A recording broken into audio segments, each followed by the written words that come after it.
So along the way, you say, I want to make some food videos. Yes. So I'm getting sick of doing the client work. I want to make content for myself.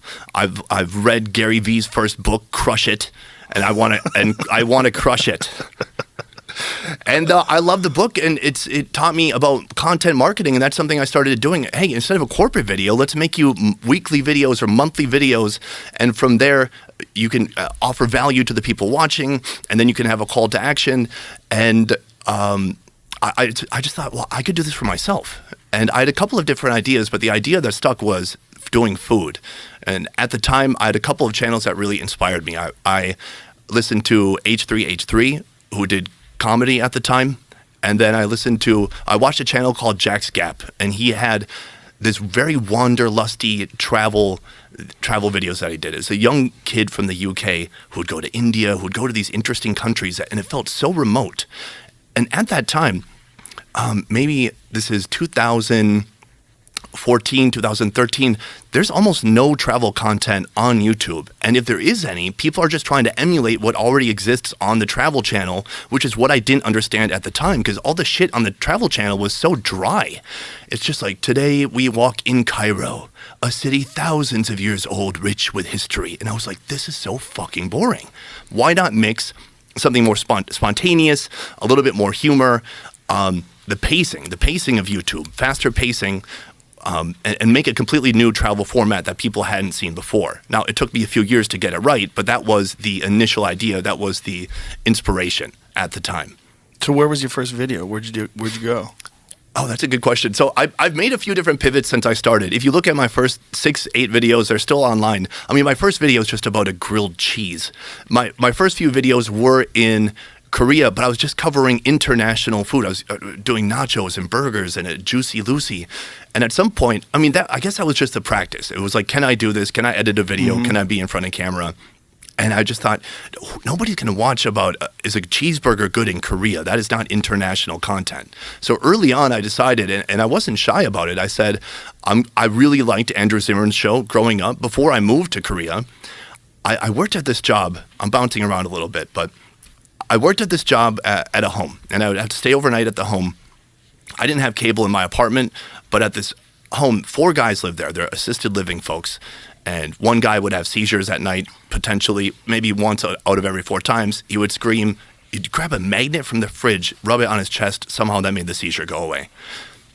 When that wasn't happening, I was watching Andrew Zimmern, Bizarre Foods, and Bourdain's No Reservations back to back on the Travel Channel. And this shit was so inspiring to me. As someone living in central Minnesota who just had very few experiences, it's not like there were a lot of international restaurants. Maybe there's one sushi place that was also like a Thai place and an Indian place. Like all the Asian stuff just gets mixed over here. And so I took inspiration from those shows, and that's another thing that helped me want to move abroad in the first place. And so I forgot your question.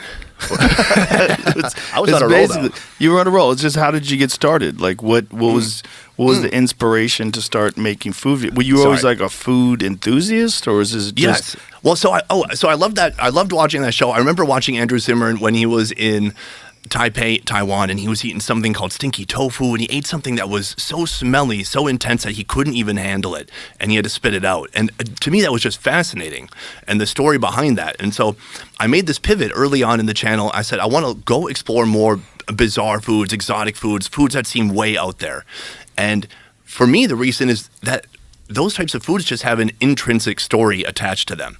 If you're eating something strange, bizarre, exotic, however you want to term it, there's naturally a story of why are people doing this, right, attached to it. Recently, I was in the Faroe Islands. Why were they eating a stinky tofu?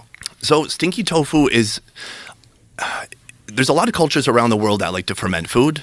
And for some reason, that fermentation process, they have almost like this goo or a batter that they put the tofu in, and they let the live bacteria saturate the tofu over time, and it just gets incredibly putrid and smelly over time. And I think people developed a taste for it. And it's hard to say why, but I guess there's... Did you try it? Oh, yeah. No, I made a point of going to the same restaurant that Andrew Zimmern went to, ordering the same food and showing like, yeah, I got it. I can eat this.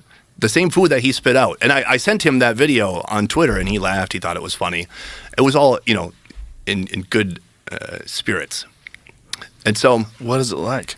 Oh, it's really stinky. I mean, it's tough. Like it's what, compare it to something.